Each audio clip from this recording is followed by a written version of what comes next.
मध्य प्रदेश में बच्चे एनीमिया की चपेट में आते जा रहे हैं। अकेले जबलपुर में 7.5% बच्चे पीड़ित हैं। तो सवाल है कि ऐसी स्थिति में कुपोषण से जंग कैसे लड़ेंगे। देखिए पूरी रिपोर्ट।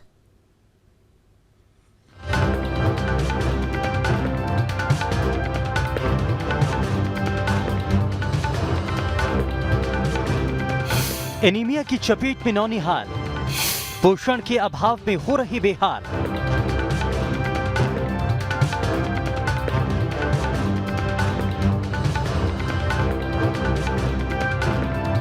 जिन बच्चों को स्वस्थ होना था वो एनीमिया से जंग लड़ रहे हैं।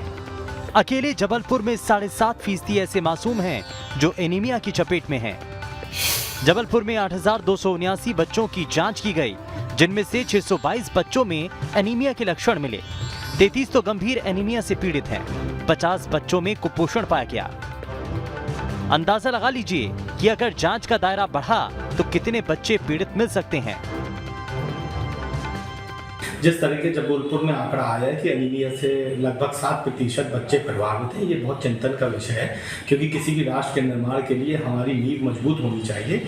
और आज जो राज्य की सरकार है उसका इस ओर बिल्कुल भी ध्यान नहीं है। आप देख रहे हैं किस तरीके से कोरोना के मरीज बढ़ रहे हैं, किस तरीके से एनीमिया के बच्चों पर दुष्प्रभाव पड़ रहा है, मगर सरकार इसमें सो रही है।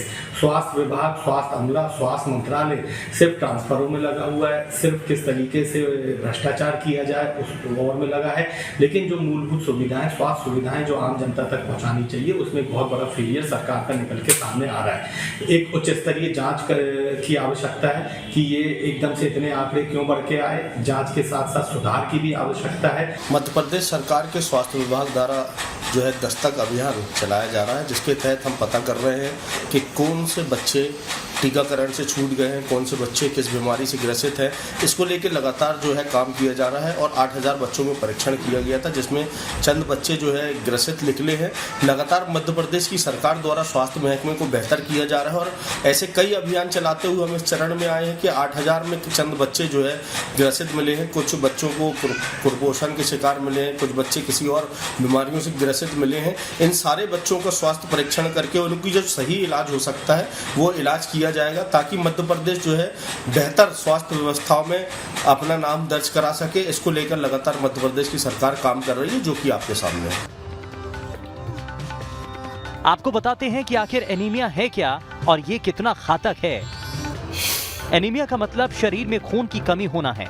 इसमें ब्लड सेल्स सामान्य से नीचे चले जाते हैं। रेड ब्लड सेल्स के नष्ट होने से ऐसा होता है।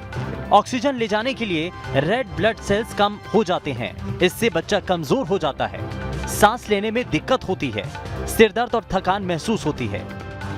अगर एक लिमिट से ज्यादा रेड ब्लड सेल्स कम हो जाते हैं तो इससे शरीर में ऑक्सीजन की मात्रा कम होने लगती है और जान तक जाने का खतरा रहता है।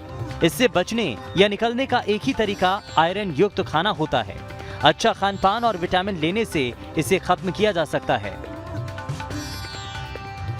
जो हमारी चाइल्ड मोर्टेलिटी रेट है ऑल ओवर इंडिया में हम सबसे कम में हैं, मतलब लास्ट बॉटम में हम ही हैं। एमपी का है जिसका 53 है और ज़िले को देखा जाए तो हम 33 है। तो और ज़िलों से हम ठीक हैं, लेकिन हमें इसमें भी काम करना, 25 लाना है। उसके लिए बेहतर प्रयास हमेशा किए जा रहे हैं और दस्तक हमारा 2016 से लगातार चल रहा है। उसमें हम लगभग 3 से 4% की गिरावट लाते हैं। अंडर 5 में जो भी बीमारी होती है उसको स्क्रीन किया जाता है दस्तक प्रोग्राम के दौरान।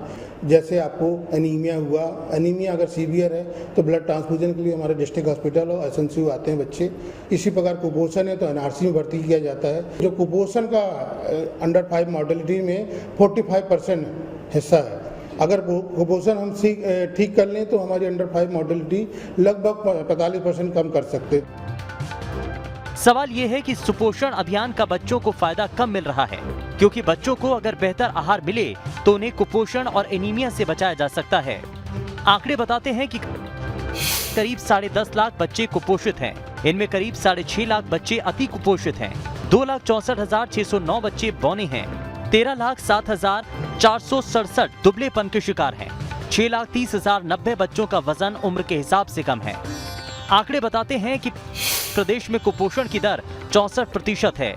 जनजातीय इलाकों में यह आंकड़ा 72% तक है। 5 साल से कम उम्र वर्ग में मौत की दर बढ़ी है।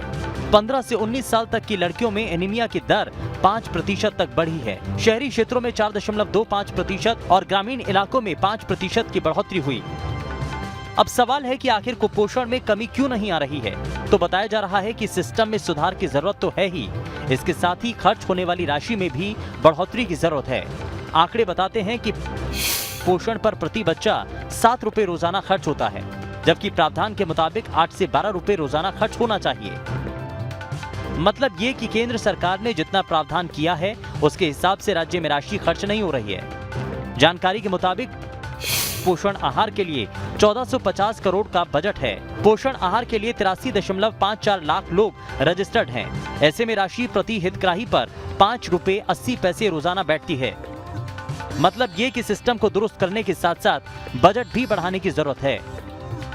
मध्य प्रदेश के माथे से कुपोषण का कलंक मिटाने के लिए सरकार प्रयास तो बहुत कर रही है, लेकिन वो प्रयास जमीनी स्तर पर सार्थक नजर नहीं आ रहे हैं। यही वजह है कि मध्य प्रदेश में शिशु मृत्यु दर सबसे ज़्यादा है, तो वहीं इसके पीछे बड़ी वजह कुपोषण है। दस्तक अभियान के जरिए जो आंकड़े निकलकर सामने आए हैं, ये न केवल सरकारी योजनाओं की पोल खोल रहे हैं, बल्कि इन योजनाओं को चलाने वाले जिम्मेदारों पर भी सवालिया निशान लगा रहे हैं। ज़रूरत इस बात की है कि इस तरह के अभियान लगातार चलाए जाएं, ताकि ग्रामीण इलाकों में और छोटी बस्तियों में बीमारी से जूझ रहे नवजात बच्चों को जल्द से जल्द बचाया जा सके और कुपोषण का कलंक मध्य प्रदेश के माथे से हमेशा के लिए मिटाया जा सके। Durgesh Kumar, team news state. खबर तो ये है कि आंगनबाड़ी को गोद लेने का असर दिख रहा है। सिस्टम के साथ व्यवस्था अच्छी हो रही है, लेकिन कुपोषण में कमी आने में समय लगेगा।